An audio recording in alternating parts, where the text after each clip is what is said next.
নমস্কার বন্ধুরা, আরম্ভ হতে চলেছে আংশিক খণ্ডগ্রাস সূর্যগ্রহণ। দিনের বেলাতেই গোটা পৃথিবী জুড়ে নেমে আসবে ভয়াবহ অন্ধকার, যার ফলে আগেভাগেই জনসাধারণের মধ্যে পড়ে গিয়েছে শোরগোল। আংশিক খণ্ডগ্রাস সূর্যগ্রহণে বিশাল প্রভাব পড়বে বিশ্ববাসীর জীবনে। বিগত প্রায় 150 বছরের মধ্যে সবথেকে বড় ও বিরল মহাজাগতিক সূর্যগ্রহণ শুরু হচ্ছে। এই গ্রহণটির বিশেষত্ব রয়েছে অনেক বেশি, কারণ এই সূর্যগ্রহণটির স্থায়িত্বকাল 3 ঘন্টা 53 মিনিট, অর্থাৎ 4 ঘন্টার কাছাকাছি সময় ধরে চলতে থাকবে।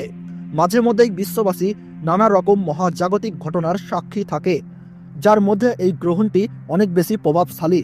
তো বন্ধুরা, ভারতবর্ষ ও বাংলাদেশের কোন কোন জায়গা থেকে দেখা যাবে এই গ্রহণটি, তার ওই পাশাপাশি ভারতবর্ষ ও বাংলাদেশের সময় অনুযায়ী এই গ্রহণটি কখন শুরু হবে এবং কখন শেষ হবে, গ্রহণের মধ্য সময় কখন থাকছে, কতক্ষণ পর্যন্ত গ্রহণের প্রভাব, সূতককাল কখন থেকে শুরু হচ্ছে, গ্রহণের সময় কি কি নিয়মকানুন আপনারা পালন করবেন, বিশেষ করে গর্ভবতী মহিলা ও শিশুরা এই সময়ে কি কি করবেন আর করবেন না। তো এই সমস্ত বিষয়কে কেন্দ্র করে বড় বড় জ্যোতিষবিদ তথা তাবর তাবর বিজ্ঞানীরা কি কি সতর্ক বার্তা জানিয়ে দিয়েছেন, তো তাই কিন্তু আমি আজকে আপনাদেরকে জানিয়ে দেব এই ভিডিওটির মাধ্যমে। তাই বিস্তারিতভাবে জানতে হলে অবশ্যই ভিডিওটিকে শেষ পর্যন্ত মনোযোগ সহকারে দেখবেন এবং আপনার জেলার গ্রহণ সম্পর্কিত যে কোনো গুরুত্বপূর্ণ খবরের আপডেট সবার প্রথমেই পেতে হলে অবশ্যই নিজের জেলার নামটি কমেন্ট বক্সে জানিয়ে রাখবেন। ভিডিওটি ভালো লাগলে ছোট্ট একটি লাইক দিয়ে উৎসাহিত করবেন এবং চ্যানেলটিকে সাবস্ক্রাইব করে পাশে থাকা বেল বাটনটি অল করে রেখে দেবেন, যাতে পরবর্তী ভিডিওর আপডেট সবার প্রথমেই পেয়ে যেতে পারেন। এই আংশিক খণ্ডগ্রাস গ্রহণটিকে নিয়ে ইতিমধ্যেই মানুষের মধ্যে নানান কৌতূহলের শেষ নেই। আংশিক খণ্ডগ্রাস হওয়ার কারণে সূর্য কিন্তু ঢেকে যাবে, অর্থাৎ দিনের বেলাতেই কিন্তু নেমে আসবে রাতের ছায়া। পৃথিবীর সমস্ত জায়গা জুড়ে আকাশে দেখা যাবে চাঁদ ও তারা। জ্যোতিষ শাস্ত্রের মতে এই আংশিক খণ্ডগ্রাস সূর্যগ্রহণে গর্ভবতী মায়েদের পাশাপাশি শিশুদের জীবনেও কিন্তু পড়বে ভয়ঙ্কর প্রভাব, এবং সেই প্রভাব থেকে বাঁচতে হলে সকলকেই কিন্তু নানা বিধিনিষেধ মেনে চলতে হবে। তার ওই পাশাপাশি আপনারা কিন্তু এই সময় কোনোভাবেই আতঙ্কিত হবেন না। ফাঁকা স্থান বা শ্মশান বা দূষিত জায়গা থেকে দূরে থাকবেন। গ্রহণের সময় ছুরি, কাঁচি বা ধারালো কিছু জিনিস দিয়ে কোনো কিছু কাটাকাটি করবেন না। এই সময় কারোর সাথে মনোমালিন্য, ঝগড়া বা বিবাদে জড়াবেন না। নখ বা চুল কাটা থেকে বিরত থাকুন। গ্রহণ শুরু থেকে শেষ হওয়ার সময় পর্যন্ত কোনো কিছু খাবেন না। তার ওই পাশাপাশি অপরের নিন্দা করবেন না, তাতে কিন্তু আপনার জীবনে খারাপ প্রভাব পড়তে পারে।